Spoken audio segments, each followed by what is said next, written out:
Tzu Chi Philippines Chapter volunteers distribute rice to 74,000 families with the help of army and police. Dr. Wenlin, the director of Taipei Tzu Chi Hospital's ICU, leads his colleagues to fight the pandemic. Welcome to DaAi Headlines. I'm Simon Gan. Thank you for joining us. In the Philippines, Luzon is still under lockdown. Many impoverished residents cannot work and have lost their source of income.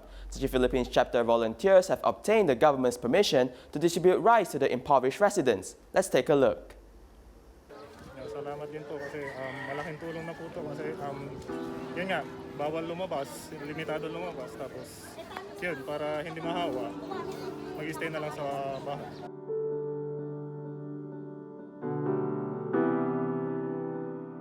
The army and policemen are fully armed, which is a common thing in Luzon during the lockdown. However, they are executing an unusual mission.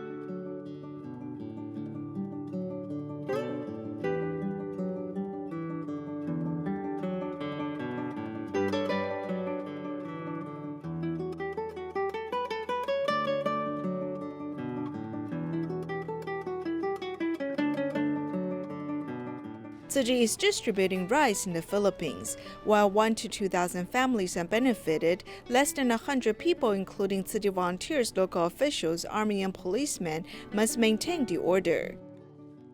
The volunteers have put on masks, gloves, and assisted the residents to maintain a social distance of 1 meter while outdoor. Stop. My mother is sick and we cannot go to work. This bag of rice is very important to my family. At this moment, I'm deeply touched. These volunteers give of themselves without asking for anything in return. I'm very grateful. During the critical period, hospitals' ER personnel has also come to receive the rice. This bag of rice will sustain my family for a month. I've always had work, so I am not used to receiving people's help. Today, I have mixed feelings. My family has food to eat.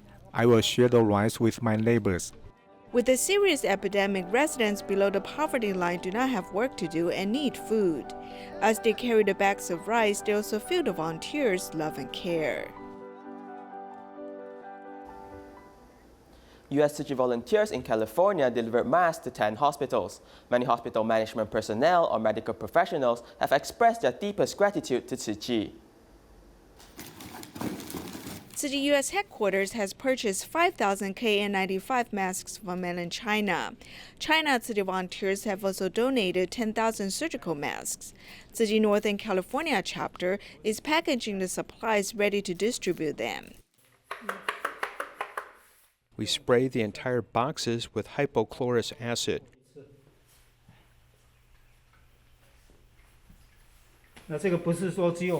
This is not just to protect me, it also protects the Tzu Chi brothers and sisters who will distribute these supplies, so we disinfect all the outer packaging.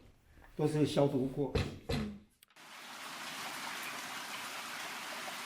Tzu Chi volunteers arrive at Washington Hospital in Fremont, the hospital CEO has come to welcome them. On behalf of all of our doctors and nurses, I just want to thank the Tzu Chi Foundation for this generous donation of masks.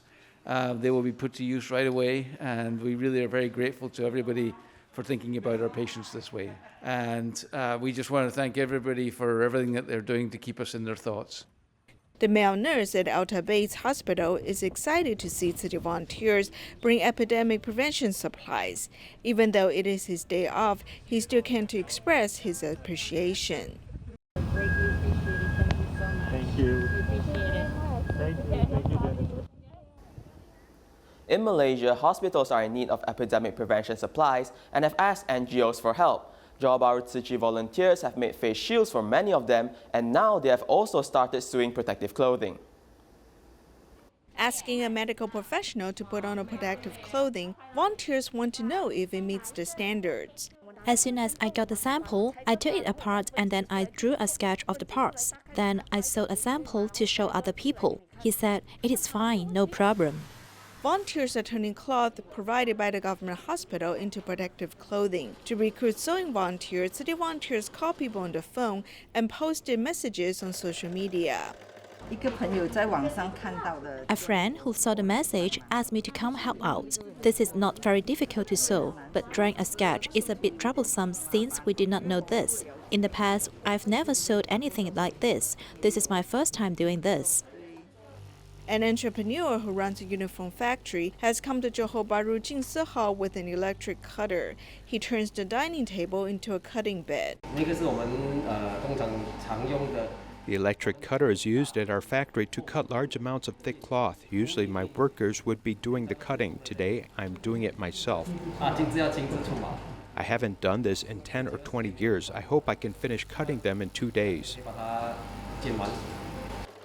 A dentist who understands the importance of protective clothing has come to Tzu Chi to contribute her efforts. I am a dentist. Since the clinic is closed, I have nothing to do. I know that doctors have a hard time finding these supplies because we dentists could not get them starting in January. So I believe doctors need them even more. Some volunteers are responsible for delivering the cloth to sewing volunteers' houses and then transporting the finished products back to Jingsi Hall. Thank you for your donation. It allows us to continue serving our patients. Thank you very much. During the epidemic, Johor Bahru Tzu Chi volunteers work as a team to provide the medical staff with needed supplies. In Hong Kong, many homeless people take shelter in 24-hour fast food restaurants. After the spread of the epidemic, the government announced a ban on group gatherings, leaving homeless people nowhere to stay. With well self-protection, Tzu Chi volunteers visited them and provided preventive supplies and food. 本來咧就可以喺麥當勞嗰處坐下、瞓下覺，即係到12點、11、2點嗰陣時可以瞓下。依家直情係唔可以啦。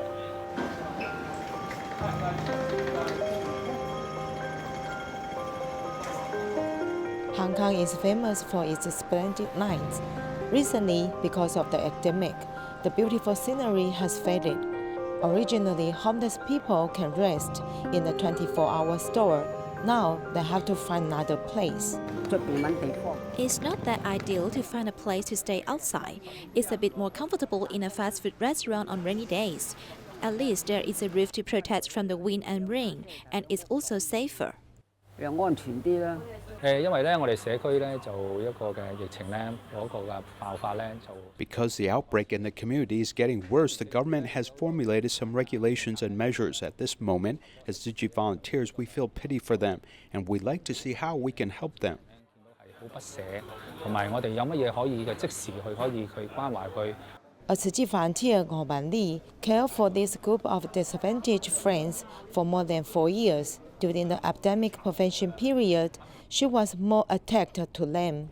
Tzu Chi volunteers care us so much. They come to visit us when they have free times and will give us a hand if we face any difficulties. Seeing the interaction between homeless people and Tzu Chi volunteers has improved, I felt very encouraged. I hope I can grow up with these friends. After line 4 in Hong Kong, the air is getting cooler. It is desolate to see homeless people wandering on the streets. Fortunately, there is meticulous love from volunteers to accompany them through the long night.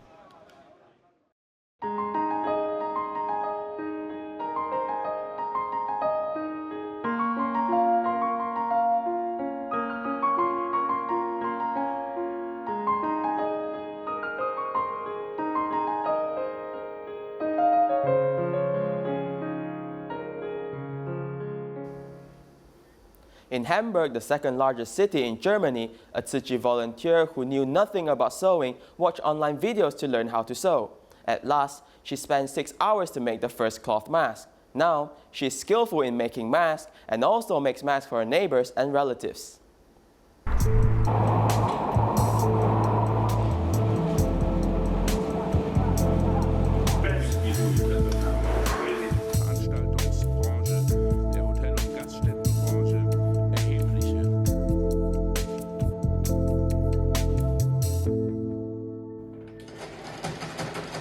Germany is in serious shortage of facial masks. In Hamburg, which is the second largest city in Germany, a Tzu Chi volunteer, Jian Yufang, started mask making. Originally, she did not know anything about sewing, but after watching the mask-making video from Jinshi Abo, she successfully made the first dual-purpose cloth mask, which took her 6 hours. We made this 3-layered cloth mask. Then this is the first layer, and this is the second layer. Then the third layer is the outer cloth.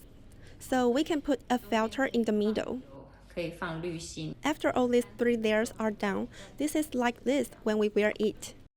The mask can also be customized. A nose strip can be put in to avoid fogging when wearing glasses. As the orders are many, this daughter also joined her mother and became her best partner. Because there is an order forbidding social contact in Germany now, I will put the masks in a bag and then hang the bag here outside our mailbox. The front door of her house became a good drive-through spot for mask collection. In this way, a good social distance has been maintained, while people continue to care for each other. Tzu Chi volunteers from Taichung Shalu Liaison Office have been making fabric masks since the end of February and have completed over 6,000 reusable masks. During this time, they have upheld very strict guidelines, such as wearing masks and distancing workstations by 1.5 meters.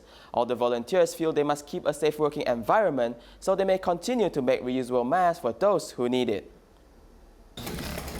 Here at the Tzu Chi Shalu Liaison Office, the whirling sounds of the sewing machine does not stop as the volunteers work from day into night to make reusable masks. 天可以车几个？60个，所以算这边最多的。差不多啦。Some have put aside their own business to do this volunteer work. I'm a seamstress, so I came to teach them how to make it and such. 所以你自己家里的事业就先放下。对。Though busy making the masks, the guidelines set by the government for indoor social distance have already been put into action. We have set our stations for over 2 arms length apart. If the other sister will extend her arms, it will be obvious. We are over 150 centimeters apart and at a safe distance. Distancing workstations from all angles, volunteers also wear masks the whole time. I'm a bit older now, so my eyes get tired easily. But with the spread of the virus so heavy right now, everyone who can should come help. Shalu Tzu Chi volunteers gladly take on the task of making masks to carry out Master Zheng Yan's compassion. Master Zheng Yan has about 100,000 disciples. If everyone receives 1 or 2 reusable masks, then they don't have to wait in line for disposable masks. And these 100,000 reusable masks can be saved for other people. This 80-some-year-old Bodhisattva is helping through the day as well. Knowing how much care is put into each mask by the volunteers, those who receive these masks will sure to have a heart of gratitude for the item. Dr. Wenlin, the director of Taipei Tzu Chi Hospital's ICU, has experience dealing with various types of respiratory illnesses. When SARS occurred in Taiwan, he was a resident doctor working on the front lines. With COVID-19 still spreading globally, Dr. Tzu is safeguarding Taiwan's borders as well as fighting against the virus in the intensive care unit. Under the guidance of the doctors at the Infectious Disease Department, thoracic doctor Tzu Wenlin familiarizes himself with how to put on and take off personal protection equipment as he's heading to the airport to safeguard Taiwan's borders from the novel coronavirus. Since our country is in trouble, we can rush to the front line to do our job as a doctor. It's being prepared for an enemy attack to the best of our ability while hoping we don't get attacked.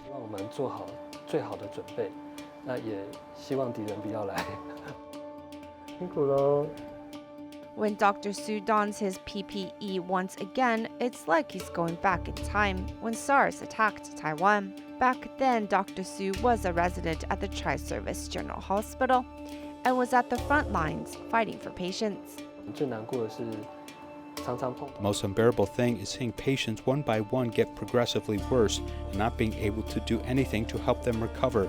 Those memories are still buried in my heart. Those thoughts are not something I would like to revisit. When we come in contact with those who might possibly be infected with COVID-19, we need to don full personal protection equipment. His heart of compassion and experience has made him more motivated to tackle difficult medical cases on behalf of his patients. To date, Dr. Tzu is the director of Tzu Chi's ICU unit, and he's still rushing to the front lines to attack the novel coronavirus. There's no time to be afraid, just be a leader. If you can inspire people, then they will work hard and take care of others. Though Dr. Tzu has removed PPE numerous times, watching him remove the gown still makes one hold their breath should something go wrong and he gets infected, which is something his family worries about.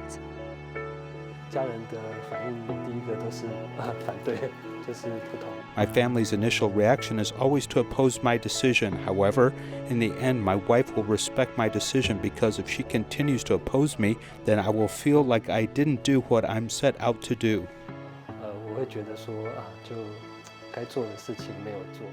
The 30 minutes of wearing the protective gown is hot enough to make a person sweat buckets. Dr. Tzu says to improve his own strength and working with the team whom he knows well is the best defense in his line of work.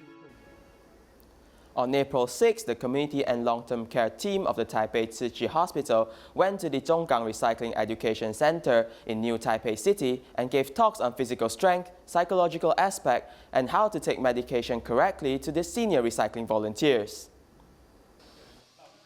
Old but still strong, the average age of these recycling volunteers is 72. Wu Xuezhen is 87 years old. I'm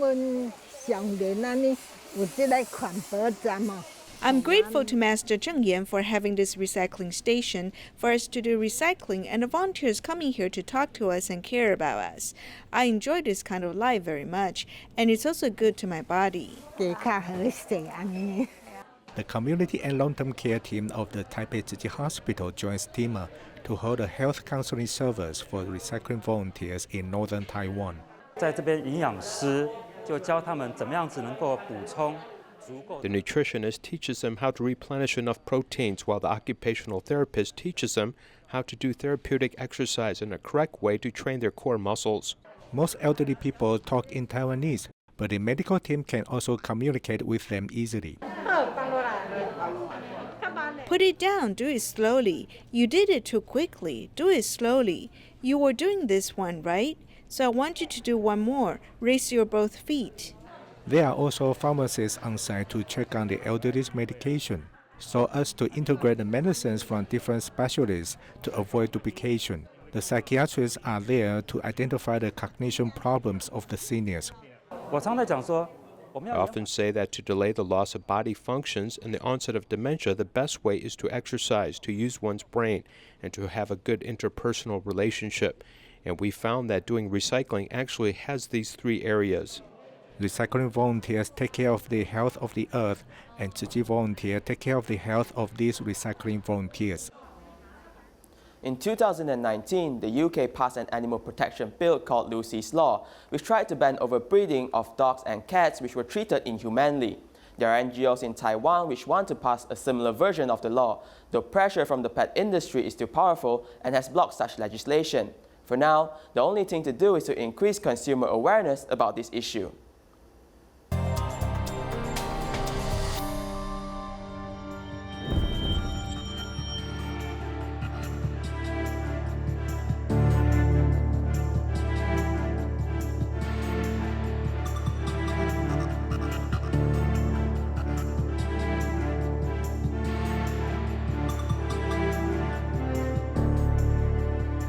The dog's name is Lucy, and in 2013, when she was 5 years old, she was rescued from the breeder because of long-term confinement in a cage led to spine deformity and epilepsy. Lucy had given several births a year, and her babies are often taken away for sale in less than a month. In order to end the nightmare of this breeding of dogs, pet owners and animal protection groups promoted the Lucy Law.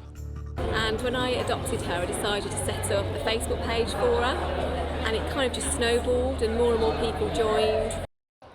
Lucy passed away in 2016. The Lucy Law was passed only in 2019. The United Kingdom has promoted animal protection rights for more than a century. Beginning in April 2020, pet breeders will skip third parties, directly sell pets to consumers, promoting the public's right to know. In addition, pets cannot be sold under 6 months of age. Taiwan's animal protection groups now want to draw more attention to the welfare of pets in the breeding process.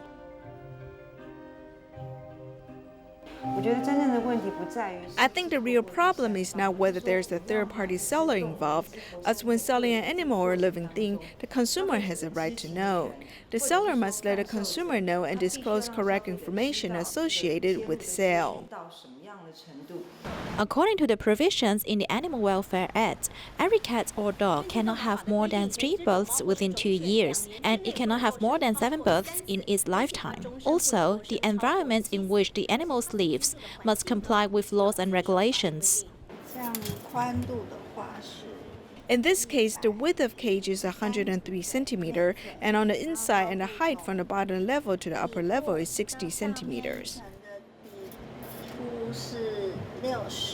After enacting the law, the total area of the breeding facility must be more than 66 square meters, that is nearly 20 pings. The space for each dog and cat must be at least 60 centimeters high and 45 centimeters in width. Cats over 2 kilograms must be kept in a cage bigger than 0.45 square meters, and those under 2 kilograms should also have a cage of at least 0.22 square meters. These rules ensure that they can enjoy a reasonable space for movement. This is female leopard cat, and this is a male munchkin cat. If they're not in heat, they can run outside. If they're in heat, then we match them with another cat of the same species in the same cage. This is how we control them. A female cat in heat cannot be kept with a male cat except when it is to be bred, which is also a provision of the animal protection law. This female cat has given birth 3 times in 2 years. She's almost done now, and if she doesn't go into heat, you cannot just force it. For the general public, many are afraid of buying puppies and kittens without knowing their origin or health status. If the coat has good color and is smooth, this means that they are getting the right amount of exercise. If they have a good appetite and there's no secretion between the eyes and nose, this animal is said to be healthy. But it is very hard to know if there is a genetic disease. Which diseases are contagious and how long can this be guaranteed? When diseases are congenital, and how long can this be guaranteed? These are all clearly written here. Legal pet breeders and sellers take on many responsibilities outlined in a typical pet industry contract of sale, including deworming, vaccinating, and implanting chips for pet registration. Consumers can trace back to which breeding farm the parents came from through this chip. If consumers are concerned about the issue of animal welfare, they can check whether the chip is implanted or not and whether pet registration has been done. If these 2 things are done by the seller, then they should be confident that legal steps have been followed and everything follows the law. There may be a lot of Lucy's in Taiwan waiting for rescue. More attention to the plight of these animals as we eliminate myths about the breeding of dogs and cats. This can be done through eliminating illegal breeders and implementing pet resumes and implementing pet registration. Tzu Chi volunteers in Sri Lanka plan to make 5,000 cloth masks for the medical staffs on the front lines and also the local villages. We'll leave you with these images. Thank you and goodbye.